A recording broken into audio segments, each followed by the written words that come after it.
the language was definitely my top priority because I wanted to learn the language so bad, just because my dad he knows it. That's his first language, it's his primary language.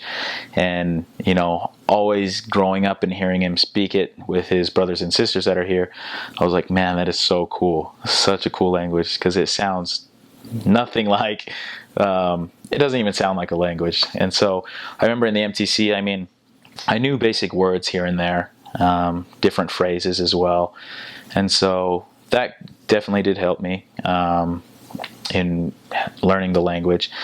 And the thing about the Samoan language is it's almost, your tongue is getting twisted all the time, because it's mostly consisted of vowels. There's never two consonants together, and so you're always trying to pronounce the vowels. And the vowels, they pronounce it as A as in A, E as in or I as in E, O as in O, and U as in U. So it's a little different on how they pronounce their vowels than they do here in the States. For example, and almost everything is twice as long in Samoan as it is in English. So, but it does give a better description in Samoan than you could in English. When you say the Church of Jesus Christ of Latter-day Saints to an investigator or someone as well, it takes a while, because for example, it's Olea Kalasia Yesu Kariso Leapa Iwasa Ngatai. And so I remember it took me so long to learn that phrase alone, and I was like, I have to say this every day. How am I gonna remember this? And as time goes on, you can't, I guess a huge thing in learning the language is you can't compare yourself to other missionaries who are doing the same thing, learning the language as well. So I think that's where a lot of people get frustrated, is comparing themselves, because everybody learns at a different pace. And I realized that as well. I was picking it up faster than others, just because I heard the words, heard the pronunciation, knew how to pronounce words before, or accustomed to somebody who's never even heard of Samoa before.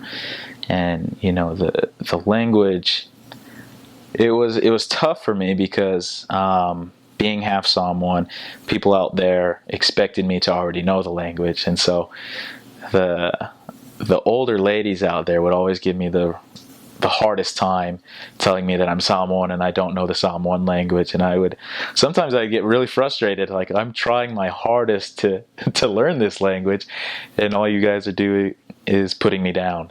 And it got to the point where I was like, I can't do this anymore. I don't want to take any criticism, so I'm just not going to speak. And my companion, thank goodness for my companion, he's like, I went through the same thing, because he was half Samoan and he didn't know the language as well. He's like, you just got to pursue through that. There's going to come obstacles, even if it's from the members or anybody else. It's just that culture that they have, where I feel like sometimes they try to get you irritated so that you'll try harder. And I remember in Neafu, the bishop's wife, I remember I didn't like to see her at church, because she was always giving me a hard time, and she would always tell everybody to give me a hard time. And I was like, please, come on, you're the bishop's wife, you're supposed to be helping me.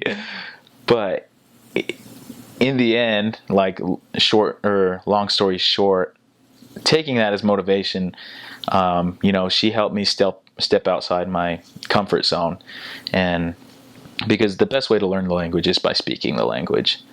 And she really forced me to speak it. And by forcing me to speak it, helped me not be scared to speak in front of these people who know what I'm trying to say.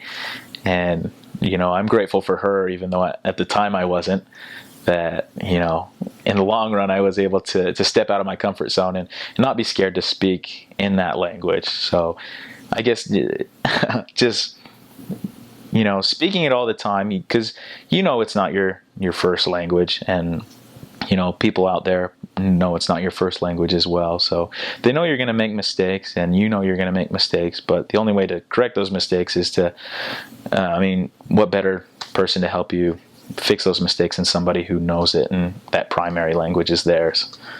So yeah, it was a fun time.